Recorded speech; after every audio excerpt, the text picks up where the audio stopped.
Ẹ kú dédé ìwòyí o. Ìròyìn lérèfé ni mo mú wá sí etí ìgbọ́-yín láti ẹnu ọmọ yín ìyáàfin Lydia Ọbọ́falẹ́yẹ.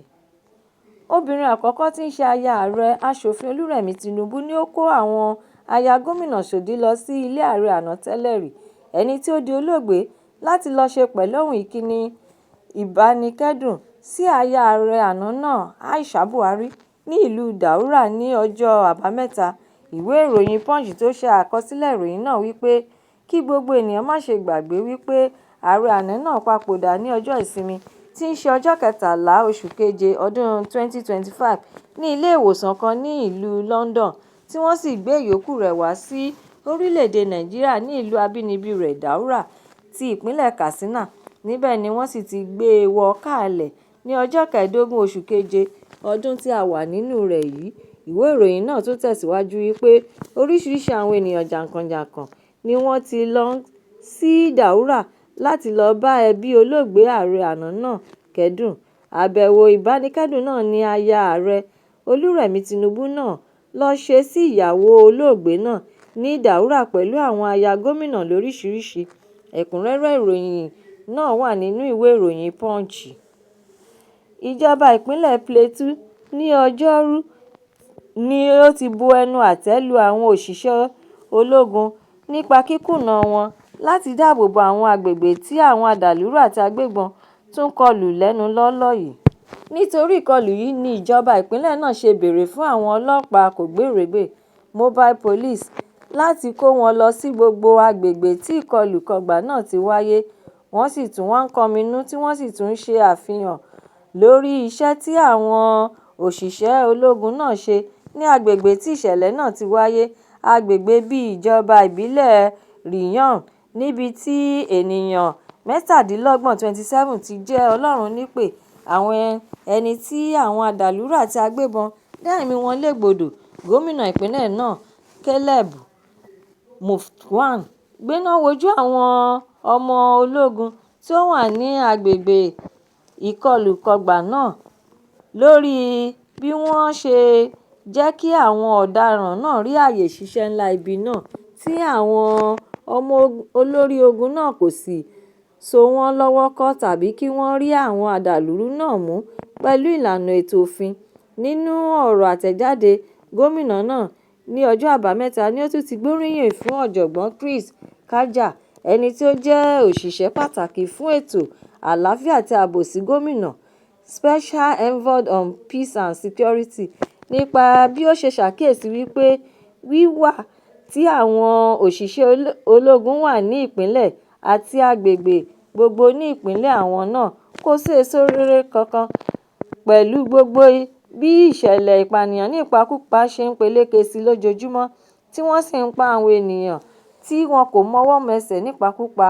Òun ló jẹ́ kí Kanja béèrè fún àwọn ọlọ́pàá dìgbòlùjà ìṣòro ohun ìpèníjà ètò ààbò tí ó mẹ́hẹ àti pé àwọn nìkan náà ló lè mú àlàáfíà kí wọ́n sì tún dá ààbò padà sí ìpínlẹ̀ náà. Ẹ̀kúnrẹ́rẹ́ ìròyìn eléyìí náà wà nínú ìwé ìròyìn Daily Post. Gómìnà ìpínlẹ̀ Edo Monday Okpebholo ní ọjọ́ Ẹtì ni ó ti gbé ìkìlọ̀ jáde síta gbangba ayé wípé òun kò ní lè fọwọ́ sọ̀yà ààbò tó péye fún olùdíje fún ipò ààrẹ lábẹ́ ẹgbẹ́ òṣèlú Labour Party LP ní ọdún 2023, ọ̀gbẹ́ni Peter Obi, tí ó bá kọ̀ jálẹ̀ láti gba àṣẹ kí ó tó wá sí ìpínlẹ̀ ọ̀hún náà. Gómìnà ìpínlẹ̀ Edo náà sọ̀rọ̀ yìí jáde síta níbi ìwọ́de ayẹyẹ àwọn tí ó bọ̀dí sí ẹgbẹ́ òṣèlú wọn, èyí tí ó wáyé ní ìlú Uromi, olú ìlú ti àríwá ìlà oòrùn ti ìjọba ìbílẹ̀ Esan.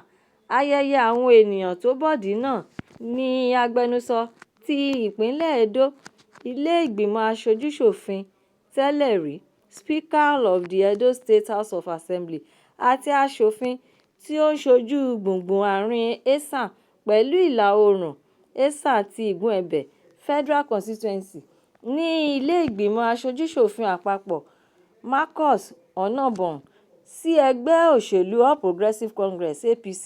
Gómìnà náà wá tẹ̀síwájú nínú ọ̀rọ̀ rẹ̀ wípé òun darí ìkìlọ̀ ọ̀hún náà sí Obi nítorí pé tí ó bá kọ etí ikún sí ìkìlọ̀ náà, á jẹ́ wípé ó ti ṣetán láti kojú ohunkóhun tí ó bá ṣẹlẹ̀ sí. Ó tún wá ṣe àfikún ọ̀rọ̀ rẹ̀ wípé ìdí tí òun fi ṣe ìkìlọ̀ náà kò ju wípé nígbà tí Obi wá sí ìpínlẹ̀ náà ní ọjọ́ keje oṣù kejì ọdún 2025 kí ó tó kúrò ní ìpínlẹ̀ Edo ni ó ti gbé mílíọ̀nù 15 náírà (15 million naira) sílẹ̀ fún ilé ẹ̀kọ́ ti ilé ìwòsàn St. Philomena Hospital ti ìlú Benin gẹ́gẹ́ bí ipa tirẹ̀ nínú iṣẹ́ àkànṣe tí ilé ìwòsàn náà ń ṣe lọ́wọ́lọ́wọ́. Gómìnà ìpínlẹ̀ Edo wá sọ wípé ìwà àti ìṣe Obi yàtọ̀ gédégbé sí ohun tí ó jẹ́ láwùjọ nítorí wípé gbogbo ìgbà ni ó máa ń pariwo wípé òun kò ní ṣíṣí lọ́wọ́.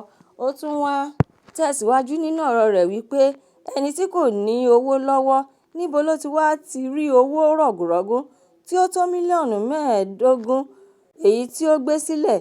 Lẹ́yìn ìgbà tí ó gbé owó náà sílẹ̀ ni wàhálà ohun ìdààmú bẹ́ sílẹ̀ ní ìpínlẹ̀ náà tí àwọn ènìyàn 3 sì gbẹ́mìí mì ní ìlú Benin.